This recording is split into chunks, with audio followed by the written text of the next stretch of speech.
Kula terangno nggih dados niki Allah ngelingaken kula jenengan sedanten ben eling bahwa alam raya ini diciptakan untuk kita.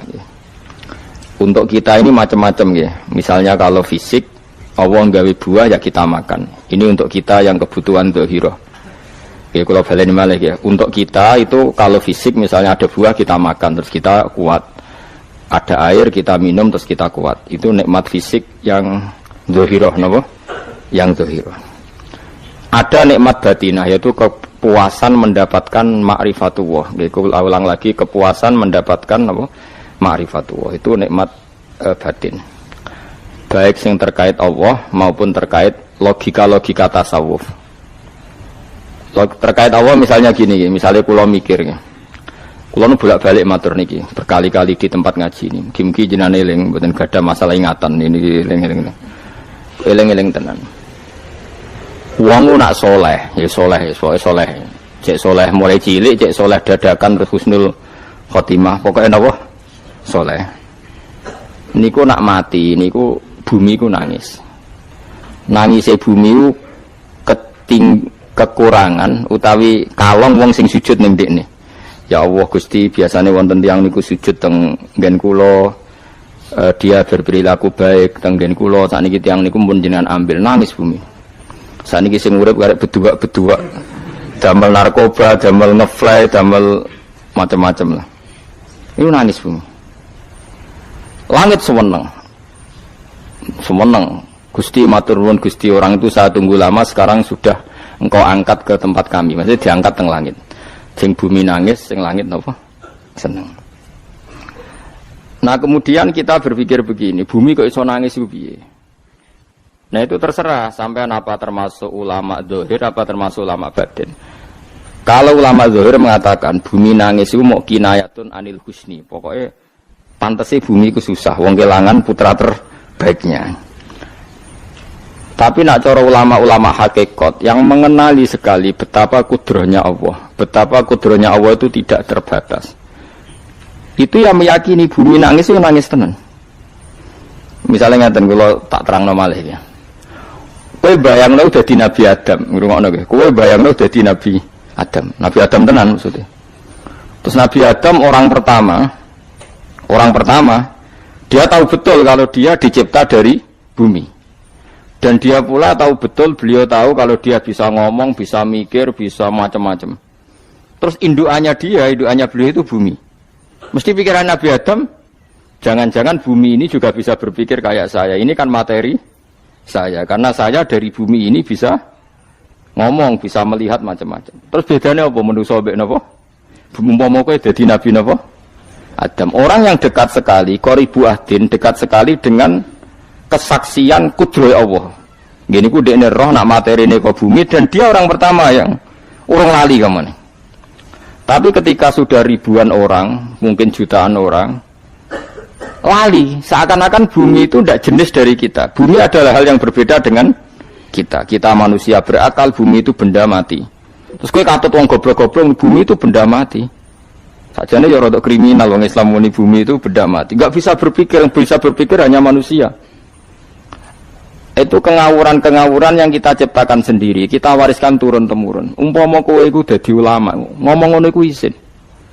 Bumi kok nyekseni kue sujud, banyu nyekseni mbok pangan, mbok ombe kanggo sujud. Semua itu bersaksi tentang kita. Lah nek sampean tanglet kula, cara melogika gimana? Begini, tawari cara gampang-gampangan nggih. Tawarai tauhid sing kasyaf. Tauhid ini yang dawuh Sayyidina Ali lau kusifal khata umastatu yakinan. Umpama somben tutup-tutup iku dibuka, akulah imanku ora tambah mbek pangeran. Karena tren dunia dan akhirat sama. Zaman yang dunia ya Allah ala kulli saing kodin, kok zaman yang akhirat ya Allah ala kulli saing. Cara Sayyidina Ali, sampeyan aku wis mati lah imanku ora tambah, meskipun aku ora swarga neraka. Lah kena napa? Darah padha wae, ning dunia ya pertunjukan kudratullah, ning akhirat ya pertunjukan kudratullah. Jadi pikirannya Sayyidina Ali seperti itu. Saya kan lahir misalnya tahun 1970. Berarti mulai Nabi Adam itu saya kan enggak ada. Ngerti-ngerti ada. Saya mengira waktu zaman tidak ada itu panjang apa cepat? Cepat, karena kita tidak melalui itu, ujuk-ujuk wujud. Kadang kalau mati ya wedi kan. Mau mati jebule kiamat 1 juta tahun kasih opo nang kuburan. Maksud di Khalillah lho. Makanya aku ora roh, tak tinggal turu sakmono kan yo nglilir. Nang nglilir terus nang ndi terus. Apa mlaku-mlaku nang donya apa piye nak turu ya kok ngani ngoyo turu kok ribuan tahun lintas. Terus ya apa jajal? Sampeyan tak takoki, misale sampeyan ning kuburan iku apa jajal? Apa ngadepi muka nakir tukaran terus ya keselen tukaran kok napa ratusan ribu mungkin. Nah terus kita dilatih. Kata Sayyidina Ali gampang latihan seperti kata Sayyidina Ali apa gampang ngene pancen wong alim. Pada akhirnya kita ini aku zaman urip yo ora roh karepe, ngerti-ngerti urip, mati yo ora roh karepe.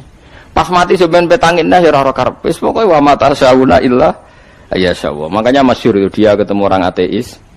Dia orang ateis itu anti Tuhan, anti Tuhan pokoknya. Dia ditanya, lalu kamu hidup itu karena siapa? Ya enggak tahu hidup. Lalu kamu mati yang menentukan siapa? Ya enggak tahu, kalau tahu mati. Ya berarti Anda enggak bisa menentukan diri kamu sendiri. Akhirnya dia taslim, ya ada yang menentukan. Lah ya ada yang menentukan itu dalam Islam disebut apa? Allah, disebut kalimatu haqqin alaiha nahya wa alaiha namut. Jadi kalau maknanya itu kalimat yang benar-benar nyata, yang karena kalimat itu pula kita mendapat kehidupan. Yang karena kalimat itu pula kita mati, yang karena kalimat itu pula kita akan bangkit lagi. Itu yang makna hakikat. Tapi kalau makna syariat enggak begitu. Kalau makna syariat begini, dan ini benar juga. Mengenai kena ada di ulama, ciri utama ulama itu jami'ul bayan. Dia kalau menjelaskan itu indah sekali dan orang pasti taslim. Sampeyan saya tak warai tenan. Sampeyan kan biasa wiridan la ilaha illallah kan biasa, mulai mimpin tahlil sampai kepeksa mergo do tahlil melok, sampai sing darani bid'ah akhirnya ya melok tanggane napa? Tahlil. Semoga wae. Kata Ibnu Qayyim Al-Jauziyah dalam kitab Zadul Ma'ad. Kitab Zadul Ma'ad itu kitab kesayangannya Sayyid Abdul Haddad. Sayyid Abdul Haddad itu pengarang kitab Zadul Ma'ad. Padahal kitab ini dikarang oleh muridnya Ibnu Taimiyah. Abdul Haddad itu gak seneng Ibnu Taimiyah tapi seneng muridnya. Jadi di sini ulama ya demokratis. Gak seneng gurune tapi seneng. Sajane Ibnu Taimiyah itu orang baik. Ya ulama top ya baik, ya waras top. Tapi ngerti-ngerti Wahabi itu identik dengan Ibnu Taimiyah. Akhirnya ulama ahli sunnah penyebut itu terus isin. Mulane kiai-kiai ra ono sing dalil kok Ibnu Taimiyah mergo dicap Wahabi. Padahal Ibnu Taimiyah wong alim. Di kitab-kitab kita termasuk Syekh Muhammad piyambak nanya Ibnu Taimiyah qala Syekhul Islam lho qala. Tapi kan ini sudah milik Wahabi sehingga kita ini terus akhirnya gak gelem nyebut. Ya jadi kitab koyo dalil fastabiqul khairat iki apa par iki dadi dalil yo dhewe-dhewe.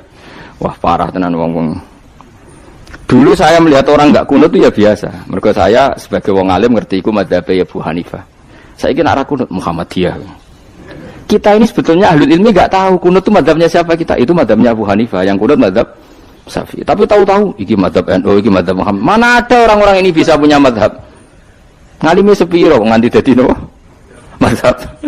Tapi wis dadi bahasa, wis dadi nopo? Sekuaco kabeh sene.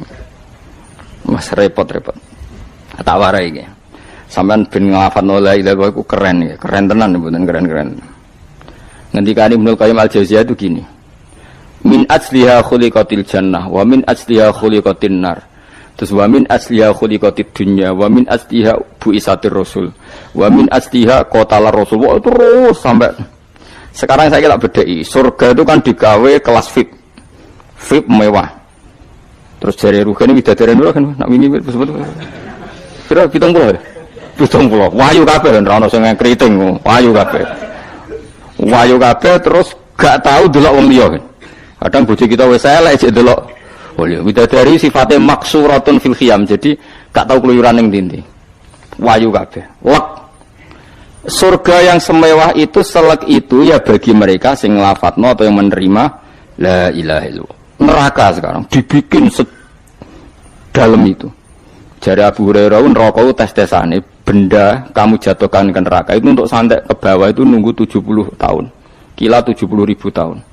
Dikira HP membuat ceblok nang neraka itu cebloke ngenteni 70 tahun. Betapa dalamnya. Ngentakno bego piro ya bayang misalnya.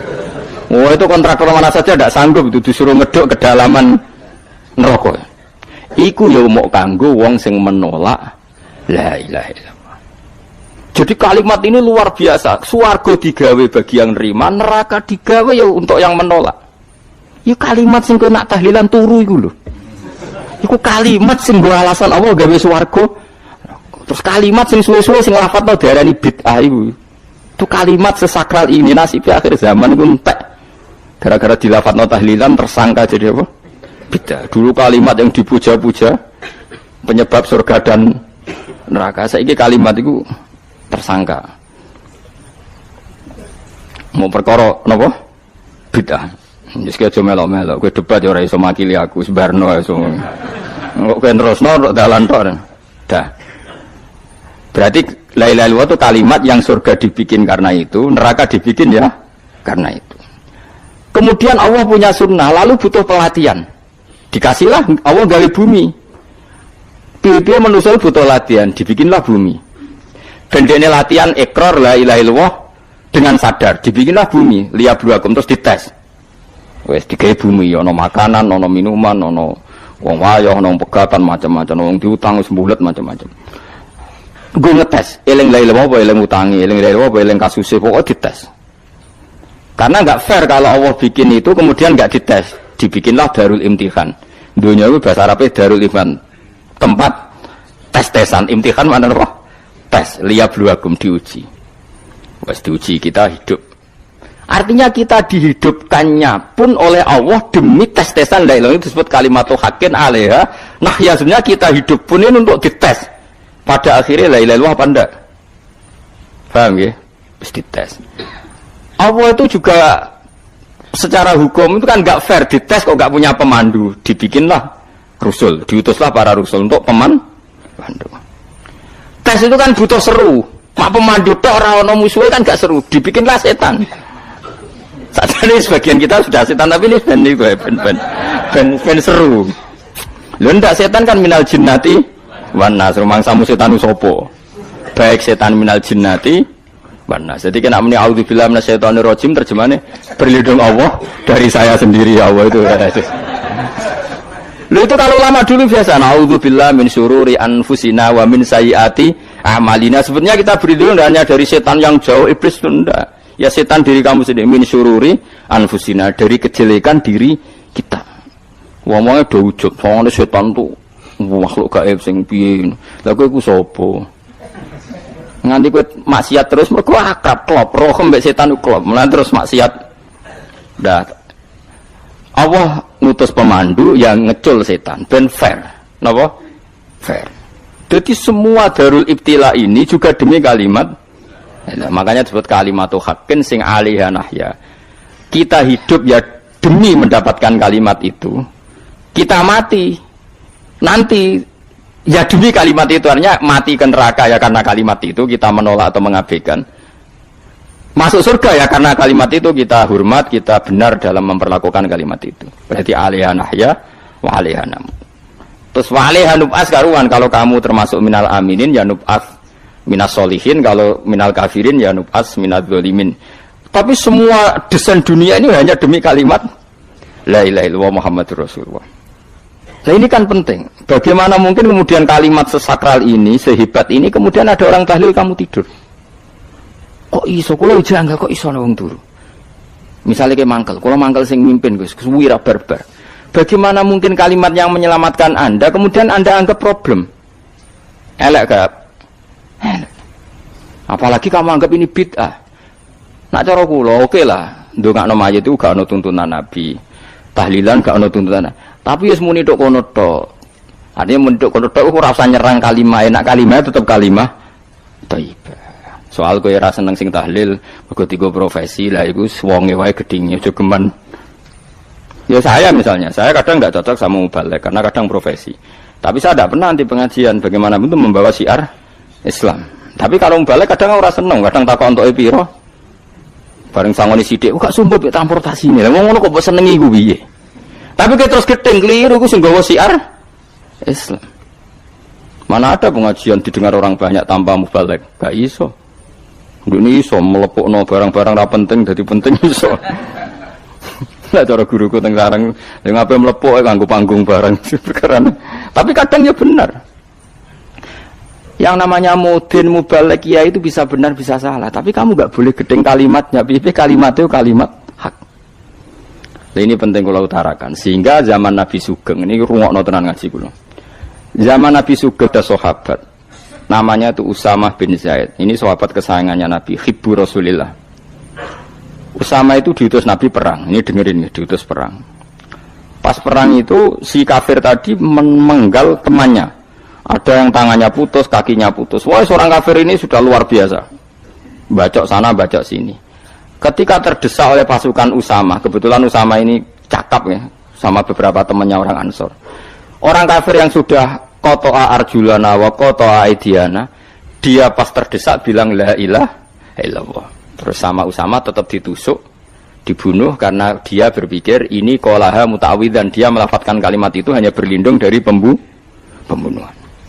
Setelah dilaporkan Nabi itu marah besar. Nabi ngendikan kaifa anta ya Usamah bila ilaha illallah idza ja'at bika yaumal qiyamah. Kowe nek ditakoki la ilaha illallah ku piye? Piye wis ngomong la ilaha illallah, tapi sampai ngomong ngoten sakwise ngethoki tangan kula, maksudnya tangan kula tangan kelompok saya, kaki saya. Nabi tetap jawab kaifa bila ilaha illallah idza ja'at bika yaumal qiyamah. Pokoknya Nabi menyoal terus. Sampai menjadi fatwa ijma'nya fuqaha, siapapun yang melafadzkan la ilaha illallah harus kita terima meskipun qolaha muta'awwidzan, meskipun saat melakukan hanya cara zahir berlindung dari kematian, sehingga kita terima. Orang kafir yang 80 tahun kafir melafadzkan la ilaha illallah 1 menit menjadi mukmin. Sampai ada ayat qulil ladzina kafaru iyantahu yufar lahum ma qad salaf. Ini kalimat yang sakral, bahkan kafir yang 80 tahun saja menjadi mukmin hanya karena melafadzkan la ilaha illallah. Mulane yang ngaji saya, yang seneng saya, jangan pernah kamu mengatakan ada bid'ah yang orang bisa jadi kafir. Bagaimana mungkin orang mukmin yang ke kuburan dan melafadzkan la ilaha illallah kamu katakan kafir? Padahal kalimat ini yang kafir 80 tahun saja menjadi mukmin. Saiki ana wong lafadzno la ilaha illallah mergo salah tempat pinggir patok mbok arani kafir. Kok aneh. Mungkin kafir 80 tahun udah dadi mukmin iki gara-gara ngafalno la ilaha illallah dadi kafir. Mergo mau salah tempat. Ning pinggir apa? Patok.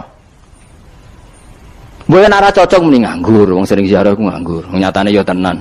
Cara dekne pegawai negeri ora sering ziarah. Nah iku tapi ora usah muni kafir, muni kafir gak mungkin lah. Coba kalimat ini itu orang kafir yang 80 tahun menjadi apa coba dengan melafadzkan kalimat ini? Mukmin kan? Berarti kalimat ini adalah kalimat penghilang kekafiran.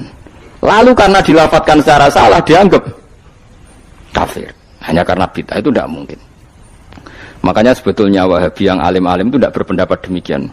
Saya punya beberapa referensi Wahabi yang alim itu tidak pernah mengkafir-kafirkan orang karena perdebatannya seperti itu. Tapi misalnya ini wis kuwajo. Sebenarnya kalau orang alim itu ya mirip-mirip, entah Wahabi entah tidak mirip-mirip. Karena kalimat tadi. Wahabi itu kitab terbesarnya itu Ibnu Taimiyah. Ibnu Taimiyah itu punya murid Ibnu Qayyim Al-Jauziyah. Itu sampai sekarang saya lihat di fatwanya Ibnu Taimiyah itu begitu hormat sama orang-orang kita ini sama. Tapi tahu-tahu lewat penyaduran sana sini terus menjadi kacau. Jadi kalau balik ini malah sampai nak kepengen dua nikmat batinah seperti tadi yang saya utarakan. Swarga dicipta sedemikian mewah ya demi yang menerima la ilaha illallah. Terus neraka dibikin se ekstrim itu juga bagi yang nolak. Kemudian dibikin daru pelatihan yaitu dunia ya karena kalimat berarti kalimat itu luar biasa. Wa biha qamatis samawati wal ardu. Kalimat ini pulang menjadikan langit bumi berdiri. Bon. Lalu sekarang kita bisa ngomong, bisa berpikir, iso gadekno BPKB macam-macam. Itu karena kita sendiri apa karena kudratullah? Saya tanya. Karena kudratullah. Kalau karena kudratullah, apa susahnya Allah bikin kemampuan tanah ini nangis, tanah ini susah. Wong podo-podo kowe iso nangis, iso mikir ya mergo kudratullah, ndak karena kamu. Harusnya ya sama, bumi-bumi ini bisa menangis juga karena kudratullah. Makanya bumi ini menangis ketika enggak ada orang yang sujud. Iku ya mungkin. Wong zaman kowe iso nangis ya krana kudratullah, mestine bumi yang kamu katakan benda mati, hakikatnya dengan kudratullah juga sama dengan kita. Mulane tenggene kitab Al-Husunul Hamidiyah, kula ngrasa utang tenan mbek kitab niku. Dulu saya ngaji 2 tahun kitab Al-Husun. Kitabnya kecil tapi saya ngaji itu 2 tahun. Berkali-kali saya ulang. Itu beliau cerita gini. Dia yang ngarang itu orang alim, kebetulan dia orang India. Memang kelebihannya kitab dikarang orang Arab itu luweh bulet. Wong Arab kan semuanya Islam, karangannya itu standar. Ini dikarang orang India. Di Tonggo Blodor, di masjidnya, dikarang ulama yang masyarakatnya itu udah karu-karuan. Beliau cerita itu gini, manusia itu punya satu kebodohan, di mana kebodohan itu disebabkan oleh robtul asbab al-adiyah, mengkaitkan sebab sing biasa-biasa. Misalnya gini, sama saya kita omongi, misalnya ada orang bilang gini, batu ini nanti itu menjadi ayam. Orang bilang mukhal apa enggak? Enggak, jawab saja. Mukhal. Kenapa bilang mukhal? Karena dikira enggak bisa kan? Enggak, jawab saja. Jawab satu-satu. Batu ini menjadi ayam. Kamu jawab mukhal. Alasannya apa? Alasannya enggak mungkin terjadi apa kamu enggak bisa? Sebetulnya karena kamu enggak bisa. Udah. Lau ukhbiro dzakar rajul. Andai kan orang itu kamu kasih tahu, klungsu ini biji asem itu, biji pohon asem itu. Nanti yang kecil ini suatu saat besar. Setelah besar buahnya banyak, tambah besar, tambah besar. Terus orang bilang mungkin. Ketika bilang mungkin itu karena dia bisa apa hanya karena menyaksikan berkali-kali ada kejadian nak klungsu ditandur, iku iso dadi gede. Coba sama jawab. Karena dia bisa apa karena hanya menyaksikan itu sering terjadi? Hanya menyaksikan. Artinya zaman dia mengatakan mungkin itu pun tidak memberi kontribusi ikut buat. Ya enggak? Tetap bergantung kudrahnya Allah. Dia hanya bilang mungkin karena sering melihat. Sebenarnya dia enggak sama sekali memberi kontribusi. Lah ya darani mungkin ya ora urun. Paham ya? Lalu kenapa dia kecangkeman terus muni wong wis mati dadi lemah gak mungkin dadi manusa meneh. Lho zaman dadi manusa sing wis ngene iki kok mani dekne lara melo gawe. Terus muni mungkin mergo sering terjadi, sering roh, sering bersaksi. Berarti sebetulnya manusia itu pakai ukuran dia mampu tidak mampu apa pakai ukuran bersaksi melihat. Bersaksi. Nah ini kan problem kita sebagai manusia itu problem. Mulane disebut wa kanal insanu zaluman jahula wis goblok aja-aja. Mergo manusia itu nak wis goblok aja-aja. Makanya saya kemarin diminta ngisi di pondok kajen. Kalau sampeyan berdebat sama orang ateis atau orang komunis itu gampang saja. Dilatih begini seperti teorinya Quran. Ya nanti saya teruskan ini tak ulang lagi ya. Saya ulang lagi ya. Andai kan nggak pernah terjadi telur itu jadi ayam, nggak pernah terjadi sama sekali. Telur itu jadi ayam. Terus kamu mengasih tahu orang tadi, telur ini loh nanti jadi hewan yang hidup terus terbang. Mesti dia bilang mukhal, mau benda mati kok nanti jadi benda hidup yang terbang ngalor ngidul. Berhubung sering terjadi dan dia pun tidak ikut bikin, bilang mungkin. Paham ya? Saya ulang lagi ya. Berarti dia bilang mungkin karena sering apa? Terjadi dan dia lihat. Andai kan pertama kali nggak ada telur sama sekali yang jadi ayam, terus pengalaman pertama di dunia belum pernah terjadi. Kamu kasih tahu telur ini nanti jadi ayam terus terbang. Orang ini bilang mukhal enggak? Mukhal. Berhubung sering terjadi bilang enggak? Nah berarti kita nanti bangkit dari kubur gampang saja bagi Allah. Cuma belum pernah terjadi kamu mengatakan mukhal. Nah makanya otak kita harus dibenahi. Makanya jogeman percaya ambek yang pernah kita lihat, yang sering kita lihat. Percayalah dengan akal, tapi akal waras tuh. Arah waras itu serempet tatanannya wangil. Makanya Islam itu melatih. Kul falillahil hujjatul baligha. Misalnya begini ya, dulu kalau Gerwani atau PKI atau siapa sajalah, itu kalau melatih anak-anak TK, makanya seorang ulama harus punya kecakapan penjelasan ibanatul ahkam. Itu anak-anak kecil dilatih. Anak-anak kamu terpejam, mintalah manisan sama Allah. Ya Allah saya minta manisan, saya minta permen. Terus disuruh buka, dapat enggak anak-anak? Enggak dapat Bu. Wah berarti Allah enggak ada. Sekarang minta sama Bu Guru. Bu Guru kami minta permen dikasih. Berarti yang ada Bu Guru bukan Tuhan gitu. Akhirnya jadi gerakan ateisme. Nah sebetulnya untuk melawan gerakan itu kita harus melatih begini misalnya gini. Saya itu pernah ketemu sama orang yang berpikiran komunis. Oh komunis cekek. Dia nantang saya gini, Pak, pokoknya saya tidak bisa nerima konsep Tuhan sebelum Anda bisa menjelaskan kenapa ada Tuhan. Jadi, bocah kok elek ini. Nah, aku ngerti aja, sak cerdas ini tetap cerdas aku yakin tetap cerdas aku. Rasanya selain raine seram meyakinkan, tak pikir tetap cerdas. Kulo itu kan wong Quran nggih, artinya punya pikiran panjang. Mungkin di antara orang Islam kita ini tidak punya kecakapan menjelaskan. Tapi kalau orang sering baca Quran, apalagi dia ngaji tafsir ya, yang waras maksudnya waras lah. Terus rapati seneng duit, barang ini penting ya. Kalau seneng duit, mari goblok. Yakin ulama seneng duit, mari goblok, tak jamin.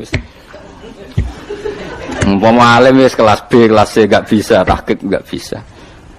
Kalau tahu dikandani kanca kula riyen ambek jenengan udah-udi wis kaca akeh. Lah kena apa? Cok seneng duit kok. Duit itu masalah bagi ulama. Orang duit lebih masalah kan ya. Maksudnya rasa senang tapi ojo terus gak duit. Sekarang saya tanya, Quran itu melatih kita gini. Quran itu sederhana kalau ngelatih tauhid. Tapi orang pasti ingat. Kata Allah gini, nggak apa-apa, saya tidak Tuhan, nggak apa-apa. Kamu yang Tuhan.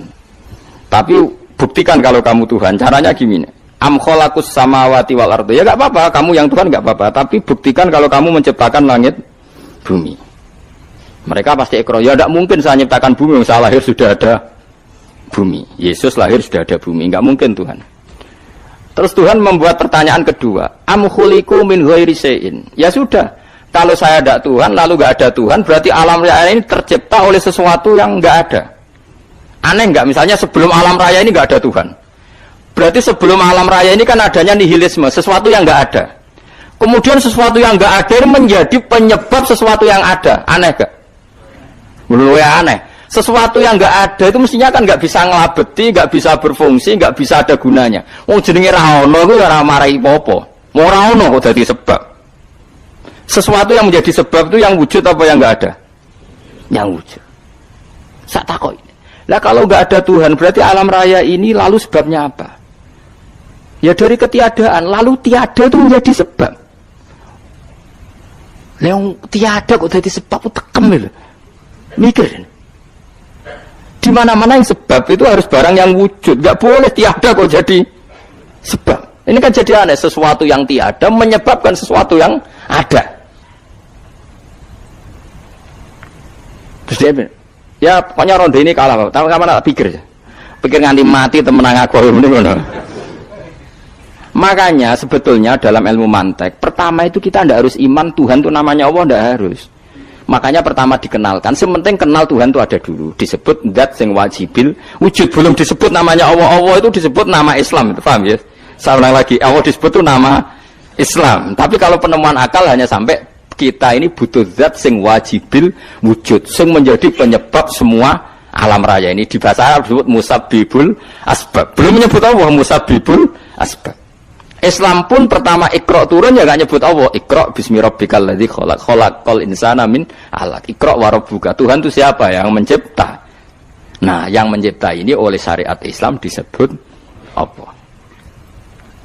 Tapi dalam logika yang penting kowe kenal sik ana musabbibil asbab. Pastikan bahwa alam raya ini yang wujud pasti disebabkan sesuatu yang ada. Enggak boleh barang wujud kok diciptakan oleh sesuatu yang tidak ada. Wong gendeng ora barbar, barang ra ono mbok sifati al-khaliq. Sing gawe langit bumi apa?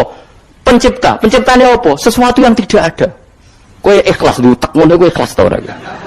Gak kowe ikhlas ta ora dutek ngono kowe ikhlas ta. Kowe gelem dadi bodho niku. Gelem kowe. Mboten. Nah, nikmat ngono jenenge nikmat batin. Mulane sing suwenang mbek kalimat la ilaha illallah. Wis ana sing bid'ahno Allah iku wong nganggur wis beno sak uni-unine. Tapi kadang memang kita berlebihan. Tahlilan rabar-bar matang puluh dina ini rabar-bar. Muka alasan itu disangoni agak tahlil sedih. Lalu saake penggemar sing keselen, sing rantuk sangi ya butuh cepet. Mulane cara kula niki penting kula utarke. Kowe nek ora cocok tahlilan 40 dina wis ngomong ae kira cocok model harinya. Tapi ki aja menolak kalimat la ilaha illallah iku disifati Kanjeng Nabi kalimat thayyibat. Wong Nabi nyifati thayyibah, kalimat yang suci kok nyifati bid. Soal kira cocok wong sebut. Misalnya kamu bilang saja wong mati wis sangu amale lha apa didongakno barang. Nek kowe pengen ndonga ora usah ndonga. Wis ora usah biasa wae. Kula lah mbok dongakno ya ora seneng. Gak meyakinkan. Karo dene mlebu swarga butuh dongamu ora ono swarga fadhole pangeran apa butuh ngono barang. Ya tapi kowe donga aku ya seneng. Senenge ya semau lah timbang nyanyi-nyanyi rame-rame sadok donga. Mbok mandi mbok ora pokoke donga. Saya ulang lagi ya. Makanya Quran itu melatih logika sampai seperti itu. Am khalaqus samawati wal ard bal la yuqinun. Sampai terus diulang-ulang. Am khuliqu min ghairi syai'in. Kalau mereka merasa Tuhan enggak apa-apa, tapi buktikan mereka ini wujud sendiri tanpa sebab. Atau begini, kalau mereka tidak tahu sebab pencipta langit bumi, mereka sendiri suruh yakin kalau mereka adalah penciptanya. Am humul khaliqun. Enggak apa-apa. Ya tapi masih Abu Jahal gendeng lah, masih Abu Lahab ngawur lah, nak takoki, ya wes pangeran kowe wae sing gawe langit bumi. Penggemarnya saja pasti tertawa. Mosok Abu Lahab darani pencipta langit bumi, wong lahire ning bumi. Tapi Quran oleh gojlok, am khalaqus samawati wal ardo. Apakah mereka menciptakan langit bumi? Bala yuqinun, mereka pun tidak pernah yakin. Jadi itu pangeran. Makanya di mana-mana orang alim itu suka debat. Karena pangeran sendiri kalau menjelaskan kebenaran seringnya juga nantang debat. Kata Allah, Qul ara'aytum ma tad'una min dunillah aruni madza khalaqu minal ardi am lahum syirkun fis samawat. Enggak apa-apa mereka Tuhan kata Allah, tapi buktikan zaman langit diciptakan mereka memberi kontribusi apa? Apa urun bego, apa urun cagak, apa piye lah pas aku gawe langit iku dekne urun apa jare am lahum syirkun fis samawat. Misale urun apa lah? Urun tol ta urun apa lah. Itu pangeran. Mereka kan pasti menjawab enggak. Terus itu nih kita bimbing qobliyada. Kalau kamu nggak percaya Quran sebagai kitab, nggak apa-apa. Tapi buktikan kamu punya kitab tandingan. Nggak, mereka nggak punya juga. Atau gini, nggak usah Quran, ke sakralan. Au atharatim min ilmin, atau kajian ilmiah yang membuktikan bahwa Yesus itu Tuhan, atau yang membuktikan bahwa berhala itu Tuhan. In kuntum shodiqin, nggak apa-apa kalau kamu benar buktikan. Nah itu makanya semua nabi itu punya kecerdasan. Karena tadi nabi kadung nantang itu nih kita bimbing qobliyada. Au atharatim min ilmin in kuntum shodiqin. Tapi sekarang orang alim soleh itu jarang. Sing ngono anggere wong soleh rapati ngalim, anggere sing alim biasanya rapati soleh. Lah kula termasuk rontok-rontok ya isih rontok soleh ya rontok, tapi lumayan masih menjaga hujjatullah tadi. Sebab itu ulama dulu mengajarkan Allah itu siapa? Disifati zat sing wajibil wujud. Karena alam ini kadung ada. Kalau alam ini kadung ada, pasti penyebabnya sesuatu yang wujud. Tapi kalau wujudnya mungkin bahaya. Wong sing gawe wae wujude terima mungkin bisa wujud bisa tidak. Makanya dipermanenkan yang gawe alam ini zat sing wajibil wujud. Sing wujudnya wajib. Wajib itu enggak bisa enggak pasti wujud. Nah, terus kita kenal itu namanya khaliq, itu musabbibil asbab, itu khaliqul asya. Lalu oleh Islam zat yang demikian itu disebut Allah. Terus jadi la ilaha illallah. Nah, orang yang bertauhid gini tentu punya kenikmatan batin yang luar biasa. Sehingga saya bayangkan nanti mati yang ngono biasa wae kan. Gusti zaman kula teng donya ora melok ngatur oksigen, ngatur nyawa, ape mati ndak ra ngoten. Mulane jare Sidin Ali, jenengan jemben nak mati tambah pinter apa biasa? Ya biasa wae. Ning bumi yo ndelok kudrohe Allah, kok ning akhirat ndak ra padha wae ndelok kudrohe Allah. Mulane beliau masyhur guyonan beliau, lau kusifal ghata mastatu yakinan. So ben aku nek mukasafah ning akhirat imanku yo ora tambah, ya biasa wae, standar-standar wae. Maksudnya kue ning dunia ujung-ujungnya paling pokok ya menyaksikan kudratullah. Sebenarnya akhirat ujung-ujungnya paling pokok ya delok kudratullah. Ning dunia saiki Allah ya matlubi sing kita cari. Sebenarnya akhirat ya Allah matlubi. Paham ya? Artinya hukum dunia dan akhirat itu sama. Kita di dunia golek ridane Allah, ning akhirat ya golek napa? Ridane Allah. Lah soal kecil itu, tapi ning akhirat masalah Gus pun rokok masalah, diutang ditagih yo. Masalah, kere suwi ku yo masalah. Ya biasa jenenge makhluk anane masalah. Sing ora oleh di masalah ku pangeran. Pangeran duwe masalah. Biasa wae. Lah makanya kula suwun nggih aja geman gedeng ulama. BP ulama iku sing iso nerangno. Mulane ngendikane ulama-ulama iku kemampuan Quran wal kitabil mubin. Kitab sing mampu memberi penjelasan iku sing iso maris iku ulama. Coba sampean semenjak ngaji saya inilah contoh paling gampang. Sampai ngafalno la ilaha illallah itu kan kelihatan biasa. Biasa ambek ngantuk, kadang gremeng sing mimpin tahlil macam-macam lah. Pemene nak ora barbar semacam-macam. Oke lah itu kamu gedeng manusianya enggak apa-apa. Kadang memang kalau tenan. Memang kalau tenan dekne wong sering kula taklam, kula nak kiai lah sering jejer kiai. Ku iso tahlil. Kan kula wani kok, kok iso tahlil sangone akeh kok sungkan cepet. Kowe goblok kemleng seneng sing soibul bet nek mangkel wong sak menambani sing kesusu. Tapi nak sing mimpin kula tetep cepet. Sing udang lah masuk sangane akhirnya tetep aku tetep cepet. Kok boten nami tetep mandiin aku. Aku naswi malah ra mandi ya. Jadi di daerah saya itu ada mitos. Sampeyan ngerti Istanbul Quran kecil itu, sing jarine jimat itu. Tapi jarine saiki diproduk teng Kudus kathah 20.000 regane. Jadi di Kliwon itu regane pinten? 20.000 itu gawe koyo kuno ono kan. Tapi mau 20.000 ora sing asli. Nah itu sebetulnya yang asli itu hanya 5 atau 9 itu sing gawe niku jenenge Kaisar Bini yang terkenal jadul. Itu sing asli. Ya tapi anggere wong yang klaim asli ya karek maklare lah. Tapi jelas itu dicetak masal teng Kudus 20.000. Pasar Kliwon teng kathah lah teng pundi-pundi kathah. Oh. Wong kanca kula dagangan Istanbul lu nak kulak sak-sak.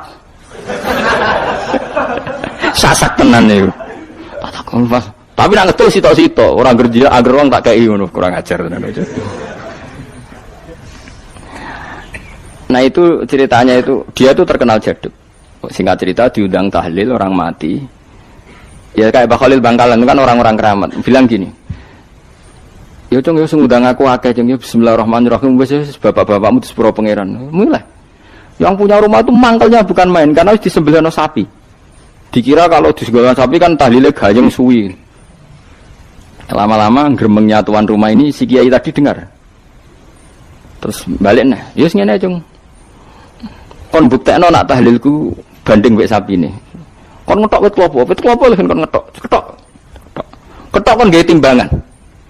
Sing sitok kon nyancangi sapi uripku budi. Sing sitok kon kosong lho. Menape digo apa? Timbangan wit klopo, ketok digo timbangan. Disakseni wong akeh, malane terus tampil keramat tuh, sing wong akeh. Dekne muni bis wis jompat sing sapi kalah. Lho bis tok jompat mau bismillahirrahmanirrahim. Dadi saking kerawate muni bis wis jompat. Akhirnya gue bambu mun tas, gue mun tekap. Semenjak aku dekne anggere diundang tahlil bismillahirrahmanirrahim, wis ra gremeng wis beda. Ayo ono wong keramat. Iku wong iku sing tinggi besar video sing gawe Istanbul. Ya anak putune kathah kula sing kenal nggih kathah sing nggih do rata-rata nggih penggemar kula sakniki. Tapi kula ra iso ke Istanbul. Kula ndonga mbek pangeran niku gadah keramat itu keramat terangno hujjatullah. Yaitu tadi logikanya Quran. Makanya sebetulnya Quran itu pertama ngajarkan kita, enggak apa-apa mereka ngaku Tuhan. Tapi kita cek apa mereka menciptakan langit bumi. Ketika ditanya mereka bilang enggak juga. Ya sudah, berarti kita ada ini tanpa sebab. Am khuliqu min ghairi syai'in, kita diciptakan tanpa sebab. Aneh juga secara akal kan, masa kita yang ada disebabkan oleh sesuatu yang tidak ada. Akhirnya kita temukan penyebab itu bernama musabbibil asbab atau wajibil wujud. Lah yang itu oleh Islam disebut Allah. Mulane itu jenenge kalau kamu sudah sampai seperti itu berarti kamu punya nikmat zahiratau wa batinah. Hiya al-ma'rifah, kata Imam Suyuti, nikmat batinah itu ma'rifat. Nah, ma'rifat seperti ini yang ma'rifatul anbiya, ma'rifatul ulama, ma'rifatul auliya, ma'rifat yang la tuzalziluhul fitan, yang enggak mungkin diguncang oleh fitnah karena sudah permanen. Jadi disebut sibghatullah wa man ahsanu minallahi sibghah, sudah permanen, sudah menjadi sibghah. Nah, ini insyaallah yang seperti ini yang tidak bisa diguncang oleh fitnah apapun. Ya kamu harus latihan, terus latihan. Akhirnya ya butuh pelatih. Nah, aku sing nglatih kowe iku mok rok saulan pisan. Setan kompetitore awor kowe terus. Lah iku masalahe. Pelatih arang-arang setane. Nah, iku ora roh, nah iku sekolah ra melo-melo nah niku. Karena dunia ben seru kan mesti ana pelatih, ana pengganggu. Lah pelatih saulan pisan penggangune aja. Tapi sekali yakin inna kaidas syaitani kana napa dhaifa. Sekali yakin wa kerja al haqqu wa zaqal batil. Wis masuk awar bedino piye barang batil tetep zaqal haqq. Napa ja al haqqu wa zaqal batil. Wis yakin yakin. Mane kok kandhani setan. Wis ki awar aku telus gak ngarah bisa ngalahno barang hak. Kandhani ngono. Kok setan wis ngandel. Ya kok setan napa kandhani. Jadi sebetulnya ini pentingnya ulama. Jadi jangan kira tradisi ulama itu kayak dibayangkan para peneliti. Peneliti rata-rata orang kampus. Kadang-kadang penelitinya ndak ulama. Raro rasane dadi ulama. Sebenarnya kalau di kalangan ulama biasa, misalnya Said Abdul Haddad itu termasuk Qutbul Irsyad. Beliau biasa saja baca kitab Ibnul Qayyim, padahal muridnya Ibnu Taimiyah. Dulu lama itu ya biasa saja. Saya ya berkali-kali tidak kunut, tapi bukan karena apa-apa. Ya Abu Hanifah ya nggak kunut, ya biasa saja. Mertua mbahnya istri saya itu, keluarga Sidogiri itu kalau sholat kunut terus sampai kabundut. Ya biasa saja ada mazhabnya. Karena kunut nazilah itu karena ada masalah. Zaman akhir masalah, makanya beliau kunut. Terus nggak apa-apa, itu ya nggak masalah. Yang masalah aku ilmunya kurang terus kecangkeman itu masalah. Wes kena kurang paham. Saya pernah ya ngaji begini di mana-mana ya. Dulu saya masih ingat sholat jenazah itu pasti di depan. Terus kita sama lihat nanti di kitab Mahali. Kenapa sholat jenazah harus di depan? Ya karena memang mulai dulu yang namanya sholat jenazah itu di depan, mayitnya di depan. Tapi mulai dulu zaman Imam Nawawi yang terkenal yang ngarang kitab Majmu', ngarang Minhajul Thalibin itu bilang, sebetulnya ada kaul yang mengatakan jenazah itu boleh di belakang. Piye-piye gak imam. Kok wajib kok ngarep bangun imam tapi. Masuk akal ora? Masuk akal, tapi aja praktek.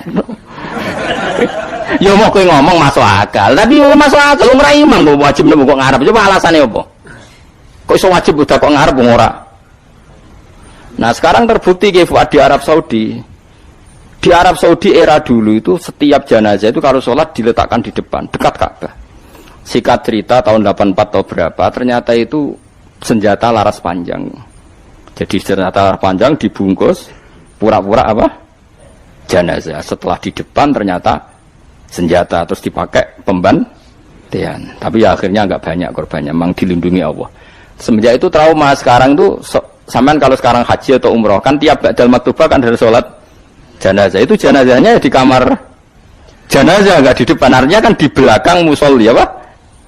Di belakang yang sholat. Nah ini alhamdulillah itu zaman Imam Nawawi termasuk sudah mendiskusikan itu. Ada kemungkinan yang kita sholat itu di belakang kita. Nah, kalau di Arab Saudi semuanya dipaksa di depan, wong kaji ra sida kaji. Semati wae mendak kok ngarep. Gak sida tawaf wong. Kebeken jenazah. Lah Indonesia tok nak kaji mati piro saja.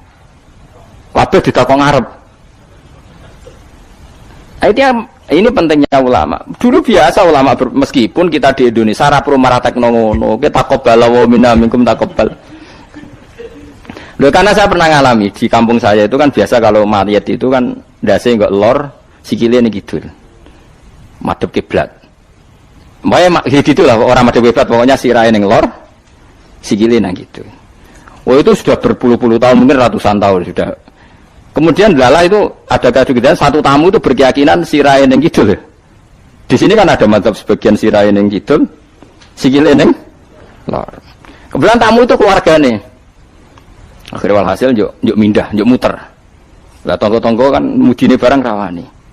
Serawani. Terus takok aku, Gus ini cara jenengan sepunti. Ya nanti patah-patah kon muter dhewe. Wong iki nekat ngamuk, wis kamu. Sesuai jare wong-wong. Ya pokoke keputusan tertinggi ning Gus Pak dawuhe piye jare mudine. Tak omongi ngene wae. Kula niku sinau fikih wis suwe, cek ndas ning lor, cek ning kidul. Mayit ning guri kowe kula roh kaule, pemene sampean puter mun puter. Tenang mawon ta mrene. Kula niku sinau fikih mun suwe, menawa sirah ning lor apa kidul. Mayite nggo guri kon kula roh kaule. Sagere mikir, iku Gus Pak masuk terus mikir. Ya pun Gus mun salat-salat. Jadi artinya kalau dalam khazanah Islam itu banyak sekali. Karena fikih itu masalah furu'iyah, nggih masalah apa? Kamu gak yang kuwi iso kudu iso tenan itu tentang kalimat ilmu tadi kudu iso tenan ra oleh anu, tapi ngono-ngono iku gampang. Saiki salat ghaib misalnya. Misalnya kemarin Mbak Hasyim Muzadi wafat. Orangnya wafatnya di Malang. Malang wetane Jogja misalnya. Oleh gak wong Jogja salat ghaib? Oleh kan, padahal mayite kok guri. Ngono terus sesuk fatwa anak mayit kudu kok ngarep. Yang di timurnya Malang boleh sholat ghaib, yang baratnya nggak boleh karena ngungkuri mayit. Gendeng aja. Ibu ora usah ngono ngaji ku sing khatam, nek khatam ora usah kecangkeman. Mana dalilnya? Kok ora maca kitab kok kon roh. Kadang kowe tak tamani, Gus dalilnya mana? Kowe ngajak bantah apa takok? Nang ngajak bantah-bantahan ora level kowe ora roh kok ngajak bantah sing roh. Lho dene sik takok dalilnya mana? Lho bantah-bantahan kok takok. Bantah-bantahan itu mestinya ya khazanahnya banyak, referensinya. Bantah-bantahan kok takok. Dalilnya napa Gus? Lah ya kowe takok apa ngajak debat. Nak takok tak dudono, tapi kowe iku muridku ngomong takok. Lah nak debat ki aja takok, kitapem sak dus wae ku sak dus. Takok Gus takok. Takok.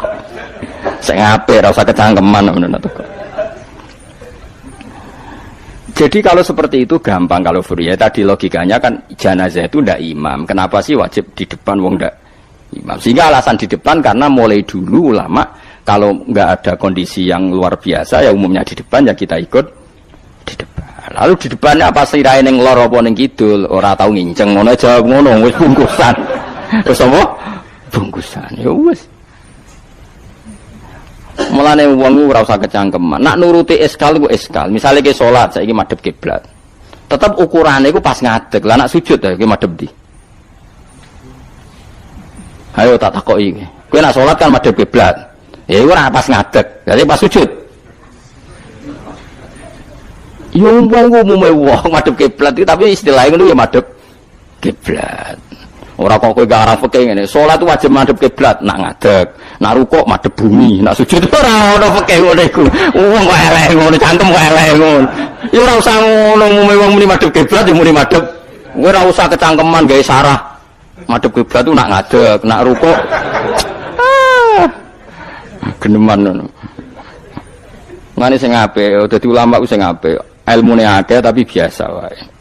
Mbak kula biasa mbak wong. Kula biasa. Kula nek jejeroken wong ora ngerti sing ulama endi ora. Lah wingi ge akad Khalil Habib Anis kula jak akad-akad ten mriku. Ya wong ora ro bedane ndi sing Gus Bayu kan padha wae. Tendangi wong wis padha wae. Ulama ketara nek wis ngomong hukum lagi ketara. Malah kadang sing ora ulama lebih meyakinkan. Nah, tapi yang berangkat teman-teman kok koyo mikir hukum berat.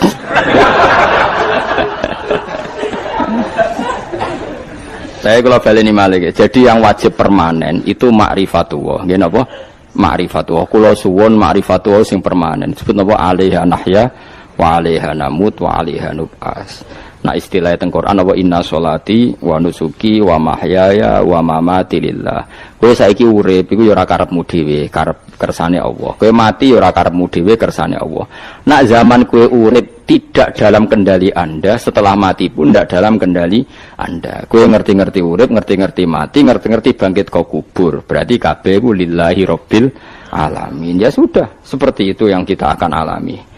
Nah, lalu kita sanggup kalimat, yang kalimat ini pula kita hidup, kalimat ini pula kita mati.